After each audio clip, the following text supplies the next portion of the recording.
Hey, do you know that place? What? La Déchetterie. No, or wait, I think I read about it in the paper. It's some new French restaurant, I think. French here. I guess so.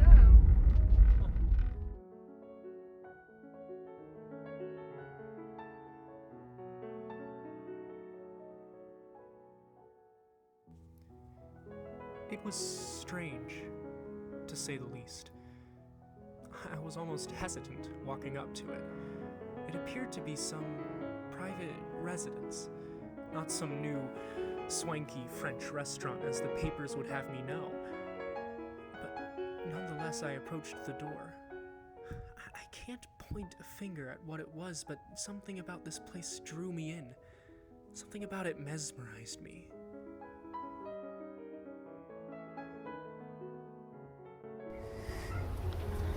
Come on, let's go. Come on, let's just wait a bit longer. I'm pretty sure this is just some dude's house. I guess you're right. So we turned to leave. But then a man opened the door. A man I would come to know only as the chef. And he let us in. Thus we entered into a realm unlike any other I'd seen in my entire life. And I must admit, I found myself shocked. As a self-proclaimed connoisseur of local fine dining, I'd assumed I'd seen it all, but I hadn't. I hadn't even begun. It was truly a home.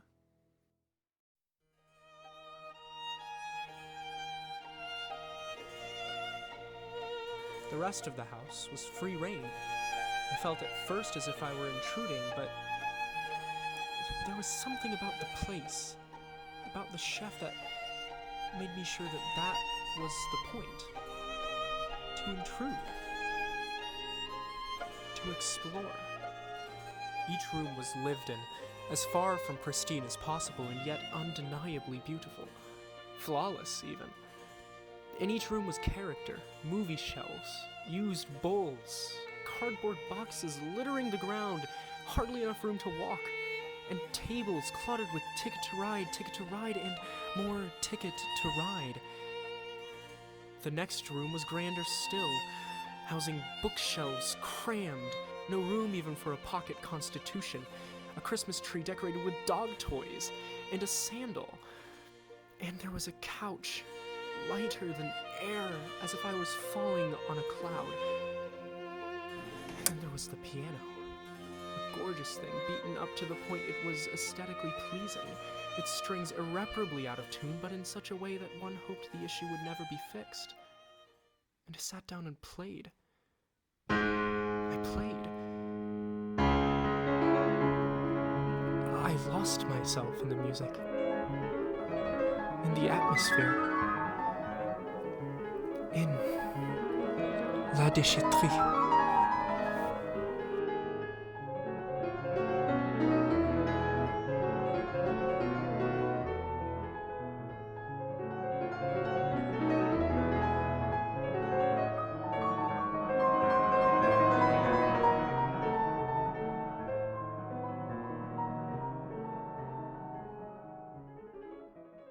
His touch was light as a feather.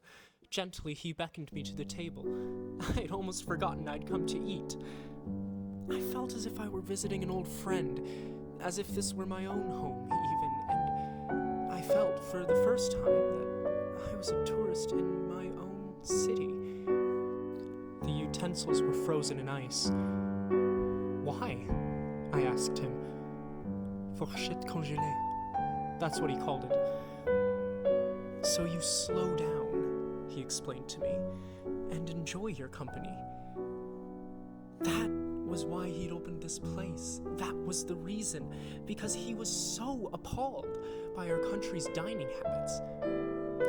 At so many restaurants, waiters push us through our meal, and before we even begin to appreciate the food or the experience, we're already in the car, headed home. But not here.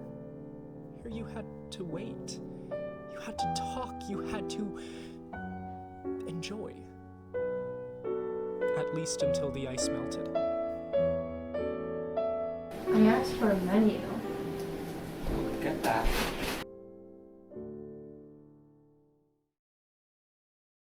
Are we we start with some fromage buble, please? It was a delicacy where he came from. Champagne and cheese puffs. I must admit I was skeptical. It was a combination I would have never expected to work, but as was becoming the norm here, I found myself delightfully surprised. The combination shook my palate to the core, proving to me that my preconceived notions of taste and flavor were utterly and shamefully incorrect. He showed us how the delicacy should best be enjoyed, fully immersing a cheese puff in the glass of champagne. The smell, nothing short of divine, the taste more perfect still. What can I say? It was impeccable. So we reveled in the glory of the fromage buble as we waited for the ice to melt. We waited.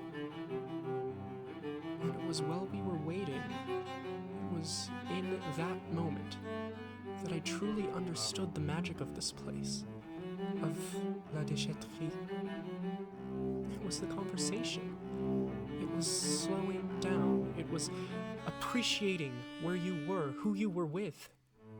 And suddenly, when you had finally accepted that you didn't want to eat, you just wanted to live, the ice had melted, and it was time for the main course.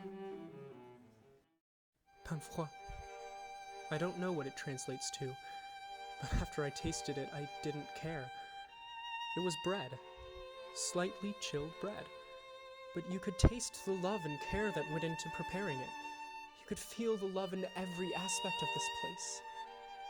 I had never felt a more intimate connection to the food I ate or the table I ate it on. I had only been here an hour and a half, and yet I felt I'd lived here my entire life. This place was a part of me. With each bite, I rediscovered every moment of my life leading up to this point. The first time I rode a bicycle without training wheels. The first time I met my long-lost father. The first time I told someone, I love you. And I began to cry, for there is nothing else one can possibly do when faced with such beauty. Finally, the chef brought us our dessert, l'eau congelée. It melted in my mouth like a fine chocolate might, only infinitely better. And with that dessert, I felt myself transported to some world I didn't know, but I felt one day I might. And in that world, I floated. In the sky or in the water, I don't know. I didn't care. I floated. And I would never come back down. This place was my home. La Déchetterie was my home. And I would never leave. But then the check came. $150. I gladly picked up the bill. And then I realized what made this place so special. The waiting, the conversation, all of it. What made all of it so special was that at some point, it all had to end. For a cherished memory must remain just that, a memory. So I got up. I thanked the chef and I made my way to the door. I looked at it all once more, the hall, the piano, him, and he smiled. He smiled at me. And then I walked out the door. And it was over. It was over. I looked back at the house one more time because I couldn't leave. I had to look, but it was over. Over.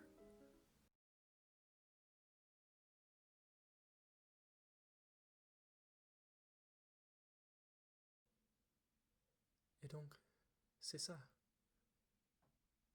la déchetterie.